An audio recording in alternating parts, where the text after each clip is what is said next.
Hello friends, welcome to our channel. This is Pulki Sharma. Last lecture में हमने current और अपवहन वेग के बीच में संबंध स्थापित किया था। हमने बताया था करंट आई और वीडी के बीच में क्या रिलेशन होता है। तो आई बराबर में हमने बताया था V D E N A मतलब वीना, और क्यू इक्वल टू हमने किया था एन ए एल ई नाली। याद है या भूल गए? तो उस पर हमने लास्ट डिस्कशन किया था। आज का जो हमारा टॉपिक है, आज का हमारा टॉपिक है ओम का नियम। ओम का नियम आपने पढ़ा हुआ, लास्ट 10th में पढ़ा हुआ है, पर आज हम ओम का नियम कुछ डेप्थ में जाके पढ़ेंगे कि ताकि हमें कुछ गहराई में जाके पढ़ेंगे ताकि हमें पुरानी चीजें याद आए और नई चीजें सीखने को मिले।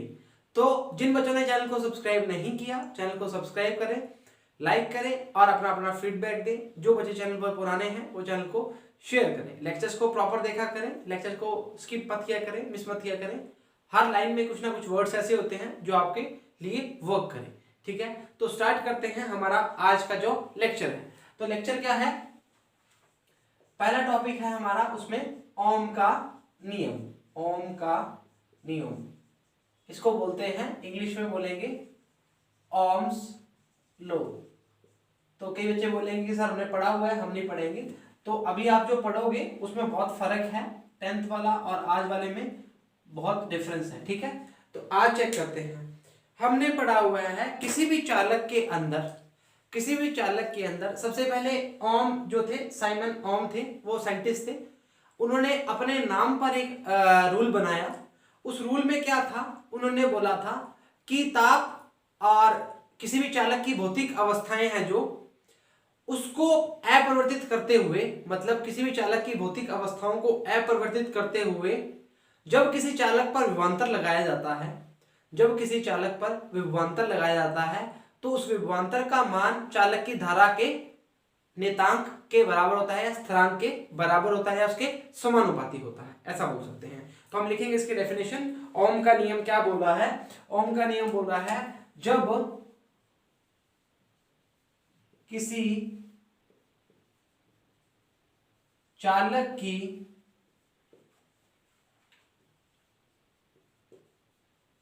भौतिक अवस्थाएं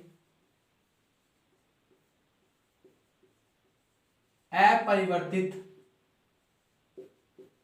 रहे, वह चालक पर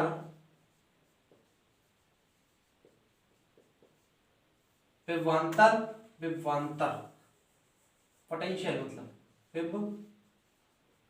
विभवांतर लगाने पर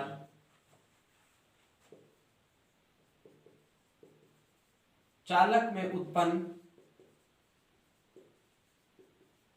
धारा के स्थिरांक के, धारा के अनुपात, धारा का अनुपात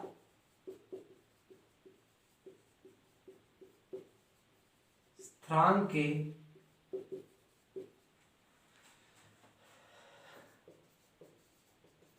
बराबर होता है। अब जैसे देखो, अब दो चीजें हैं। दो चीजें कैसे हैं? अगर इसको मैं बोलूंगा उत्पन्न धारा के अनुपात के स्थिरांक के बराबर होता है या धारा के समानुपाती होता है तो भी बोल सकते हैं। इसको बोलते हैं V upon I equal to क्या बोलेंगे? स्थिरांक। इसको बोलेंगे कांस्टेंट। ठीक है, अगर बोलेंगे V प्रोपोर्शनल I तो क्या बोलेंगे? V equal to I R. तो V क्या है? विभवांतर है। I क्या है? धारा है। और R क्या है? प्रतिरोध है। तो ये ससुरा प्रतिरोध क्या है?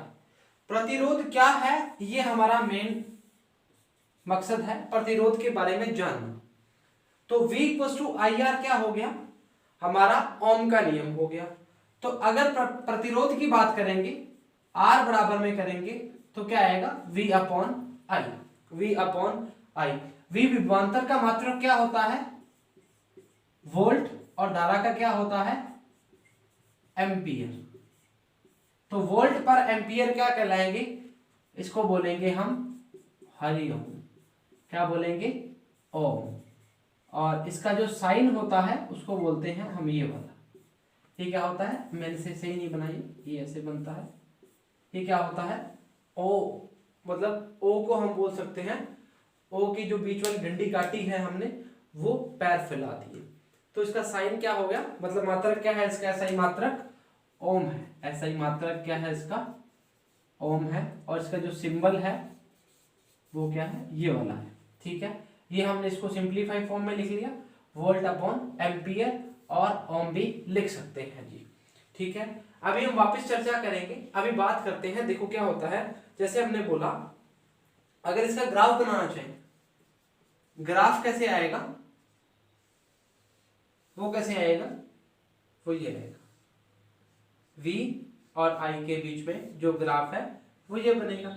ऐसे ऐसे सर कैसे बनेगा, क्योंकि अगर V का वैल्यू को बढ़ाएंगे तो I का वैल्यू बढ़ेगा, समझो ना चीजों को। अगर हम किसी कंडक्टर की बात करते हैं, अगर किसी कंडक्टर में हम एक बैटरी को जोड़ देते हैं, मान लो ये कंडक्टर है, दिस इज कंडक्टर, ये बैटरी से जोड़ दिया इसको, ये प्लस की है और ये क्या है माइनस की है, तो करंट देना स्टार्ट किया, 2 4 5 6, कितने वोल्ट बढ़ाओगे करंट की वैल्यू बढ़ती जाएगी। अब ये इसके समानुपाती है, समानुपाती का मतलब क्या हो गया, पोटेंशियल को बढ़ाते जाओगे तो करंट का वैल्यू वैसे ही बढ़ता जाएगा। अभी हमने क्या बोला, जो इसकी ढाल है वो क्या है कि V और I, मतलब ये R आएगा, तो ये क्या है, ये विभवांतर है, और वो क्या है, वो क्या है, धारा है। तो विभवांतर और धारा के बीच में हमने क्या बनाया, ग्राफ बनाया, वो ग्राफ क्या आया, वो ये आया, एक स्ट्रेट लाइन, सीधी रेखा। ठीक है, तो ये ग्राफ आया, V proportional I, V equals to IR, V क्या है विभवांतर है, I क्या है धारा है, R क्या है प्रतिरोध है। R बराबर V अपॉन I होता है, वोल्ट अपॉन एम्पीयर होता है, ओम इसका वैल्यू होता है, ये इसका सिंबल होता है।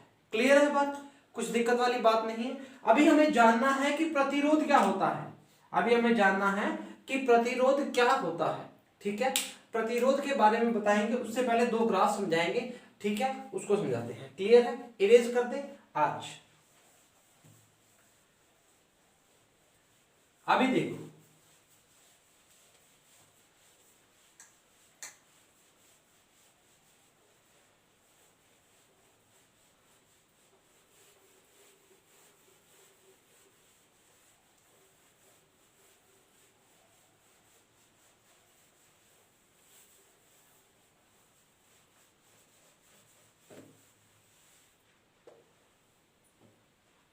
अभी देखो ग्राफ चेक करते हैं। मान लो ये VI ग्राफ है, ठीक है, ये VI ग्राफ है, और ये IV ग्राफ है, सही, IV ग्राफ है। अब मेरी बात समझना जी, चीजों को थोड़ा समझना जी। वो क्या बोलना चाह रहे हैं हम, वो बोलना चाह रहे हैं V इक्वल्स टू IR होता है। ठीक है, दोनों के बीच में क्या आएगी, एक सीधी रेखा आएगी, स्ट्रेट लाइन आएगी, क्योंकि समानुपाती है, ग्राफ 11वीं में सीखे हुए आपने। V upon I equals to R, ये हमारी बात है। अब देखो जी, एक सिंपल सी बात बता रहा हूं, इस I को भूल जाओ एक बार, V अपॉन R के बीच में हम डिस्कस करते हैं। अगर V के मान को बढ़ाएंगे तो R का मान बढ़ेगा या कम होगा, सर बढ़ेगा। I के मान को बढ़ाएंगे तो R का मान ज्यादा होगा या कम होगा। अब देखो इसको हम कैसे लिखेंगे, R प्रोपोर्शनल 1 अपॉन I, तो R के मान को बढ़ा रहे हैं तो I का मान क्या हो जाएगा, कम हो जाएगा, व्युत्क्रमानुपाती है। ये बात हम बचपन से पढ़ते आ रहे हैं, सर वापस मत बताएं। ठीक है जी, नहीं बताते। R की वैल्यू को बढ़ाएंगे तो V की वैल्यू बढ़ेगी। ठीक है, अभी हमने ढाल देखनी है, तो हमने दो ग्राफ बनाए, दो हमने क्या बनाए, दो थीटास बनाए, एक ये है और एक ये है। ठीक है, इसका प्रतिरोध कितना है, R1 है, और इसका प्रतिरोध कितना है, R2 है। ठीक है, अभी देखते हैं, एक स्थिति चेक करते हैं। ठीक है, अभी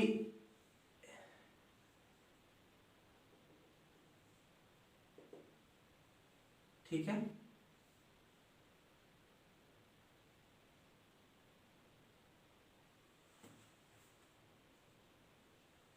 देखो जी, स्थिति चेक करने के लिए हमने क्या बोला, हमने थीटा एंगल बनाया ये वाला, ठीक है। अभी जो ये स्थिति है, ये दो ग्राफ है, इस स्थिति में चेक करा, ये क्या है, धारा का मान है, ये एंगल क्या है, θ1 है। यहां पर जो बनने वाला जो आई है इसको क्या बोलेंगे, डी आई है, इसको क्या बोलेंगे, डीवी है। इसका वैल्यू क्या है, डी आई है, और ये क्या है, डीवी है। और बनने वाला एंगल क्या है, ये वाला। ठीक है। अभी देखो क्या होता है, इसको ऐसे इरेज कर देता हूं मैं, इसको इरेज कर देता हूं। अब इसको आपको सिर्फ ये चीज दिखाता हूं।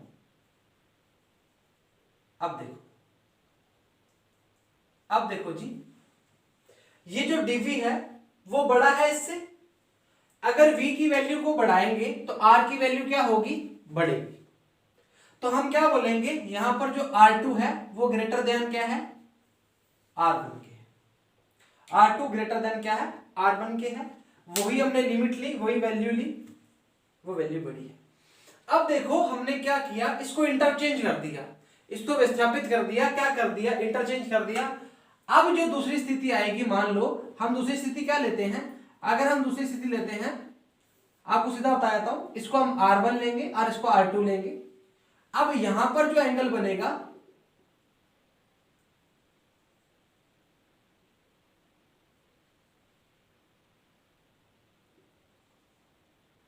ये थीटा है, ये क्या है, सॉरी इसको थोड़ा सा बड़ा करो, एक मिनट,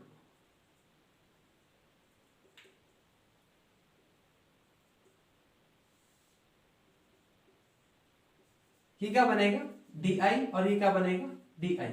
ये क्या बनेगा, डीवी, और ये क्या बनेगा, डीवी। यहां पर आई की वैल्यू क्या है, ज्यादा है, और यहां पे आई की वैल्यू क्या है, कम है।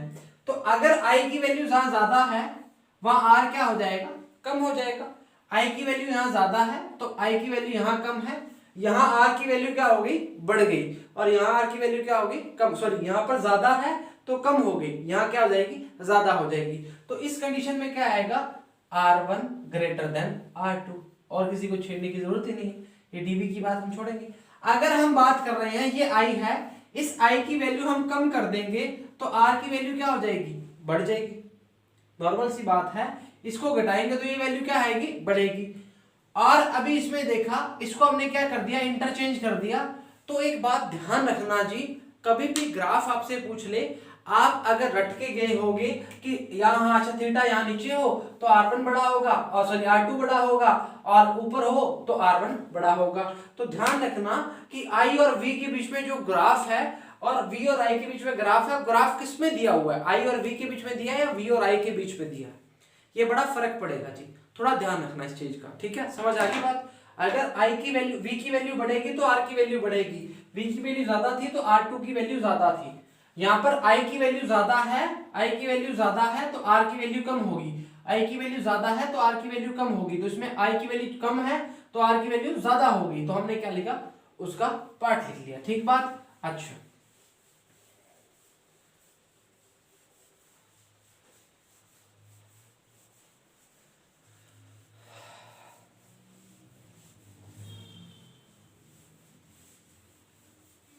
अब देखो, अब क्या बात करेंगे, अब हम बात करेंगे प्रतिरोध की। किसकी बात करेंगे, रेजिस्टेंस, प्रतिरोध।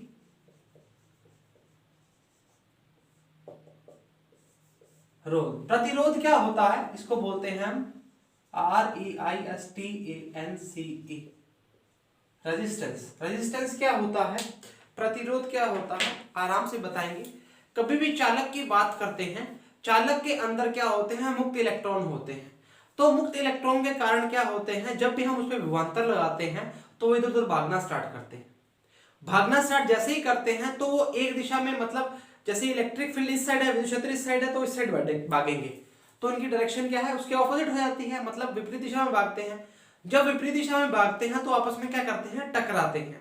टकराने के कारण क्या होता है, उसमें गर्मी पैदा होती है, मतलब हीटअप हो जाते हैं। वो हीटअप होने के कारण क्या होता है, उनको रास्ता नहीं मिलता, और उनके बीच में क्या होता है, प्रतिरोध होता है, मतलब अवरोध पैदा होता है। तो अवरोध जो होता है वो क्या कहलाता है, प्रतिरोध। जो अवरोध होता है वो क्या कहलाता है, प्रतिरोध। अभी हम डेफिनेशन लिखेंगे ढंग से, फिर हम समझेंगे, थोड़ा सा प्रॉपर नहीं लिख पाएंगे पर ढंग से लिखेंगे। मुक्त इलेक्ट्रॉन पर, मुक्त इलेक्ट्रॉन जब विद्युत क्षेत्र की स्थिति पर एक दिशा में चलना या भागते हैं तो वह आपस में टकराते हैं, वह एक अवरोध उत्पन्न होता है।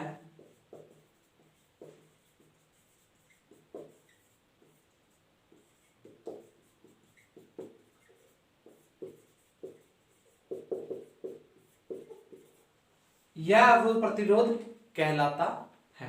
तो प्रतिरोध क्या है? एक तरह का जो करंट को अपोज करता है।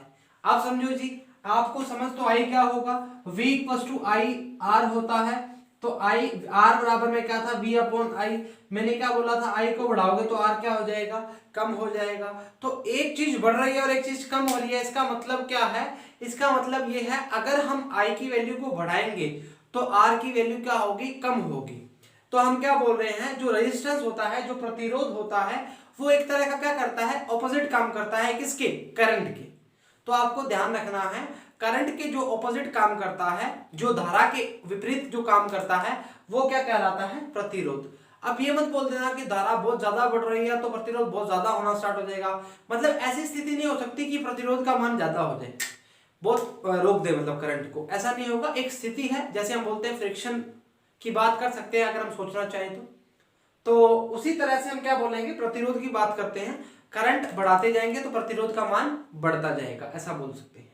ठीक है, तो मुक्त इलेक्ट्रॉनों पे जब भागना स्टार्ट करते हैं तो बता दिया अवरोध की बात करता है। अब देखो जी, जो इसकी स्थिति है, जो प्रतिरोध है, वो किन कारकों पर निर्भर करते हैं, ये बात ध्यान देखते हैं जी।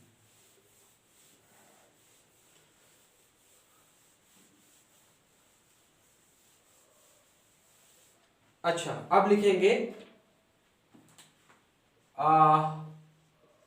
प्रतिरोध की निर्भरता। निर्भरता मतलब किन किन कारकों पर निर्भर करता है। तो पहला बोलेंगे लंबाई पर, चालक की लंबाई पर। दूसरा एरिया मतलब क्षेत्रफल पर, चालक के क्षेत्रफल पर। अब देखो, लंबाई का मतलब और क्षेत्रफल का मतलब क्या है, इन दोनों को हम ढंग से समझाएंगे आपको। वो कैसे, अगर 1 मीटर लंबी पाइप है, चालक पाइप है, उसमें हमने करंट देना स्टार्ट कर दिया, तो 1 मीटर लंबी पाइप में 1 मीटर का रेजिस्टेंस होगा, मान लेते हैं ऐसे, ठीक है, या 1 ओम का रेजिस्टेंस मान लेते हैं अगर उसमें 1 एम्पियर धारा दी गई है। उस L को हम 2L कर देते हैं लंबाई को, तो 2R, मान लो एक L पाइप में R रेजिस्टेंस है, ऐसे बात करते हैं।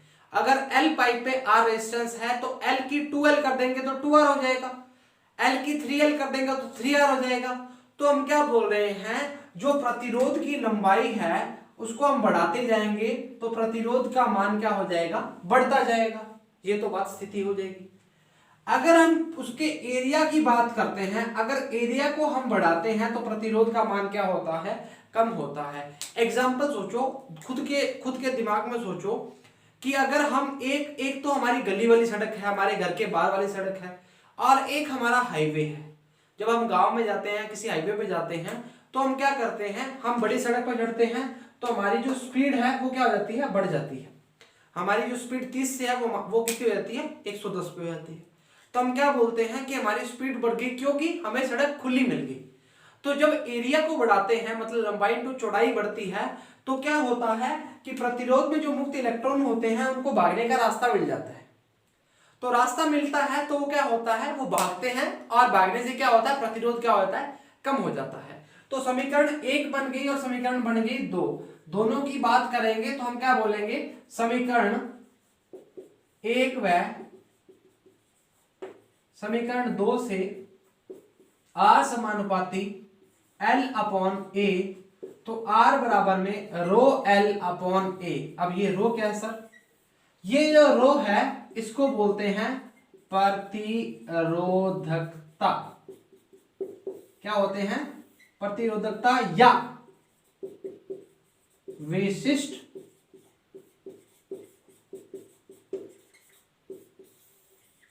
प्रतिरोध। प्रतिरोधकता या विशिष्ट प्रतिरोध। तो ये क्या है? R बराबर में रो L अपॉन A। रो क्या है? रो प्रतिरोधकता या विशिष्ट प्रतिरोध है।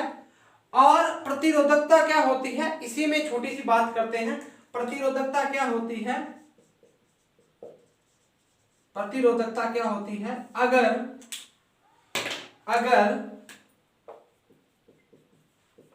चालक की लंबाई 1 मीटर व क्षेत्रफल 1 मीटर स्क्वायर लिया जाए तो प्रतिरोध का मान प्रतिरोधकता के बराबर होता है। या तो ये लिख लो, या एक डेफिनेशन और है, या एकांक लंबाई व एकांक क्षेत्रफल के लिए प्रतिरोधकता का मान प्रतिरोध के बराबर होता है। समझो जी चीजों को। चालक की लंबाई 1 मीटर व क्षेत्रफल 1 मीटर स्क्वायर लंबाई इंटू चौड़ाई लिया जाए तो प्रतिरोध का मान प्रतिरोधकता के बराबर होता है। प्रतिरोध का मान प्रतिरोधकता के बराबर होता है। तो प्रतिरोध का मान किसके बराबर हो गया? प्रतिरोधकता के। और एकांक लंबाई यूनिट की बात कर रहे हैं, एकांक क्षेत्रफल की बात कर रहे हैं, तो प्रतिरोध का मान किसका होता है? प्रतिरोध के बराबर होता है। तो हमने मान की बात कैसे की है? हमने ऐसे की है कि R बराबर में रो L अपॉन A ले रहे हैं। तो L की वैल्यू कितनी ले रहे हैं? 1 मीटर ले रहे हैं। और A की वैल्यू कितनी ले रहे हैं? 1 मीटर स्क्वायर ले रहे हैं। तो R बराबर में क्या आएगा? रो आएगा। अब सबसे जो इंपॉर्टेंट बात है वो ये है कि जो प्रतिरोधकता होती है उस पे लंबाई और एरिया का कोई फर्क नहीं पड़ता है। बहुत इंपॉर्टेंट बात है, वापस बोल रहा हूं कि जो चालक का मटेरियल है उसकी प्रतिरोधकता जो होगी और उसकी जो लंबाई और एरिया का कोई फर्क नहीं पड़ेगा।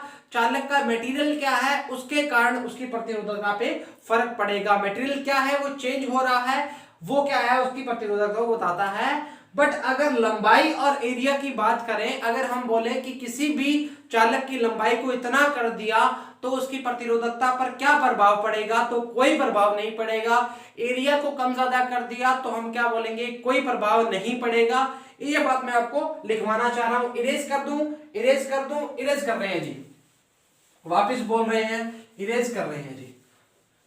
प्रतिरोध की बात नहीं कर रहा, प्रतिरोधकता की बात कर रहा हूं। प्रतिरोधकता क्या होती है? प्रतिरोधकता होती है एकांक लंबाई और एकांक क्षेत्रफल के लिए जो प्रतिरोध का मान है वो प्रतिरोधकता के बराबर हो जाता है।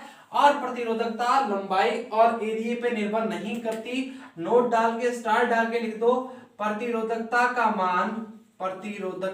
मान लंबाई व क्षेत्रफल पर निर्भर नहीं करता है। अब देखो जी क्वेश्चन कैसे बनता है? क्वेश्चन कैसे बनता है? हमारा जब वाइवा होता है तब उसमें पूछते हैं कि ये देखो बेटा, हमने 1 मीटर लंबी तार ले ली, हमने 1 मीटर। क्वेश्चन वाइवा में क्या क्वेश्चन पूछा जाता है? वार्षिक परीक्षाओं में पूछा जाता है कि 1 मीटर लंबी तार ले ली और उसको बोला जाता है इसको बीच में से काट दिया जाता है तो इसकी प्रतिरोधकता पर क्या प्रभाव पड़ेगा? और बच्चे का कहते हैं अच्छा ऐसे बोलते हैं रो एल अपॉन ए, अरे R A upon L equal to rho. अरे सर क्या किया? लंबाई 1 से आधी कर दी। लो सर 2 आर ए हो गया सर, 2 आर ए हो गया, आंसर आ गया सर। लो सर ये ऑप्शन दिया होगा, तो हड़बड़ाहट नहीं करनी, वापस बोल रहे हैं, आपको इंपोर्टेंट लिख के लिखाया है। प्रतिरोधकता पर लंबाई और क्षेत्रफल का निर्भर नहीं करता, सिर्फ मटेरियल की बात करेंगे तो प्रतिरोधकता की बात करेंगे। बेफिक्र हो जाइए, इस पे न्यूमेरिकल करवाएंगे तो अच्छी प्रैक्टिस हो जाएगी। समझ आई? तो resistivity, resistance and Ohm's law, English में बात करें। हिंदी में बात करें तो ओम का नियम साइमन ओम ने दिया था। ओम मात्रक होता है, आर के लिए प्रतिरोध की बात करते हैं, आर वी का अपन वोल्ट अपॉन एम्पियर की बात की थी प्रतिरोध के लिए। प्रतिरोधकता की बात प्रतिरोधकता का बताया है, एक लंबाई के लिए, लेंथ के लिए मीटर और एरिया के लिए 1 मीटर स्क्वायर बात करते हैं, तो वो क्या कहलाती है उसकी प्रतिरोधकता। ठीक है, लंबाई और एरिया पर निर्भर नहीं करती। तो आज के लिए इतना ही, वापस बोलेंगे, जिन बच्चों ने चैनल को सब्सक्राइब नहीं किया सब्सक्राइब करें, लेक्चर्स को प्रॉपर देखा करें, पढ़ाई रेगुलर रखें, ठंड से बचाव रखें, घर वालों का ध्यान रखें, खुद का ध्यान रखें और चैनल को शेयर जरूर किया करें। आपकी जल्दी ही एक वीडियो आएगी जिससे आपको न्यूमेरिकल की स्ट्रेटेजी को बारे में बताया जाएगा। तो आज के लिए इतना ही। All the very best and thank you very much.